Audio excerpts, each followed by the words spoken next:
I'm back. Welcome back to my channel. The struggle is real with Jamie, the makeup nurse.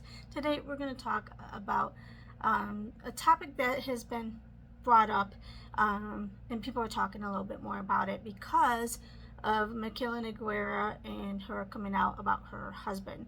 So I've never, let me preface this, I have never seen any of her videos, so I don't know any of the situation.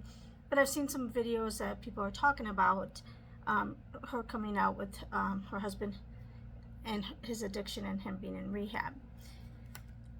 Being a nurse and some personal experience to it, I wanted to bring up some different sides of the stigmatism and maybe how people can get to this, get to that point. So one scenario, two of my brothers, when they're younger, they're close in age, they're both younger than me, they got in the wrong crowd and they started out with weed and then going, getting further into stuff and ended up really liking the pills. And my one brother, I talked to him 3 weeks before he passed, and I told him, and he told me that one of his friends overdosed and passed. And I told him, Dean Martin, I always said that, Dean Martin, you better not, you need to stop this. It's the next person, it could be you. And he's like, oh, no, I need to know my body. The problem is, okay, you may know your body, but one, you might be like, okay, I can take one more, or you don't know what's in it, because these people who have the addiction will get it off the streets, and you don't know what it is when it's off the street. And 3 weeks later, he passed away of an overdose. My other brother, he's still alive. He still has an addiction, but he's burned all of his bridges pretty much with everyone but my parents. And I tried helping him. He was in my home. He did some things to me that I'm like, I gotta cut him off. As much as I love my brother, but I don't really speak with him anymore. But he told me one time, oh, I forget how many it was, like, I think it was like, I can take 20 Klonopins or Xanax or so, I don't know what one it was, and I'm fine. And I'm like, oh my goodness, I wonder if they were sugar pills. And now he thinks that, and I told him this, I'm like, are you sure it really was? But I'm like, you need to stop, you need to go to rehab. And he's like, oh no, they were real and I can take this much. And like, he was like almost bragging about it. He's still alive, but he still has an addiction, and he's gotten into heavier stuff. But that's one scenario. The other scenario that could happen is my husband. So before 3 years ago, before his accident, when he would get home from work, about 6 o'clock, and he knew he was wanting to wind down for the day, he would crack open a beer, have a few beers for the night, then go to work, and every night.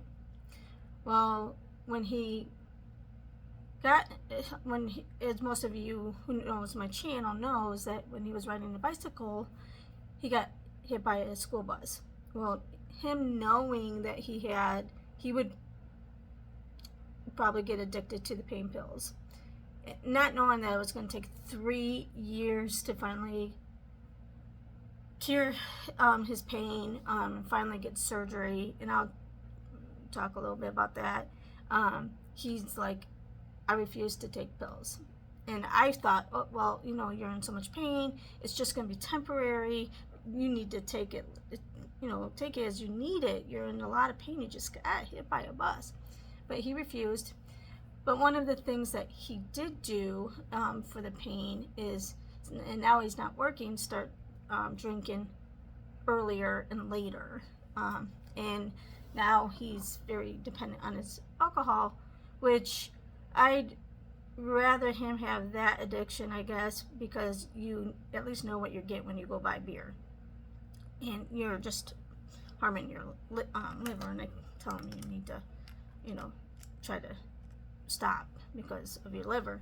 But I guess, and that's better than pain meds, because You don't know what you're getting. And then there's the stigma side of things when you go into the hospital and now you're addicted to pain meds and you're needing pain meds, and people label you, right? I mean, I hear this all the time being on the quality side of healthcare, how people treat patients, or I hear other people will be like, they treated me so bad because I need my pain meds. I'm in excruciating pain and all this. But take my husband for example. Insurance isn't helping the situation of getting addiction. So say he listened to me and he's like, okay, I'm gonna just I'm in a lot of pain, I'm gonna just take it, and hopefully my pain will heal because I did just get hit by a bus. Well, it took 3 years to get his surgery, and now he's healed, thank goodness. But he had to go through PT and shots, and then this doctor had to go through this, and then he's like, so we changed doctors, and then he had to do it all over again because of insurance and MRIs and CTs and all this stuff, that just because insurances don't want to pay. And so they prolonged this, and then when we finally got it approved for surgery, then the insurance is like, no, we want you to go through physical therapy before you do the surgery. So we had to cancel that surgery.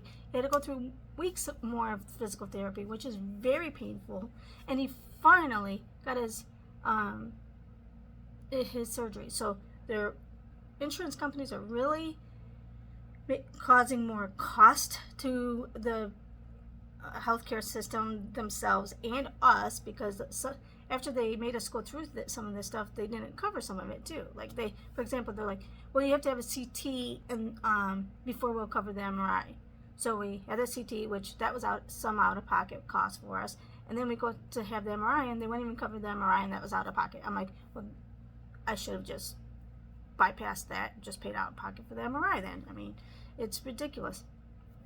So, but not only the cost side, but prolonging these things where people are going to get addicted because they're in pain. So that doesn't help either. So thankfully, my husband didn't get addicted to pain meds, but he is more dependent on alcohol. And so I can see how and I'm sure there's many more scenarios, the insurance companies prolonging things to cause the addiction, people getting in the wrong crowd, starting with one thing and then moving into the pain meds and other drugs for addiction. And it's so hard. I've been with patients that are in rehab, and the withdrawals and those periods of time is so painful to watch them go through. But I'm so glad they do go through that temporarily to get away from the addiction. But I can see how they can relapse because the withdrawals are so painful for me to watch when I was a bedside nurse and different things. So anyway, I didn't really want to make this a really long video, but I wanted to show with all the talk about addiction and the stigmatism that people get, I wanted to bring different perspectives to light for people and share some of my personal experiences as either a nurse and in my personal life. So I hope this helps kind of understand how people can get to a certain point in their life, and I hope the next time you can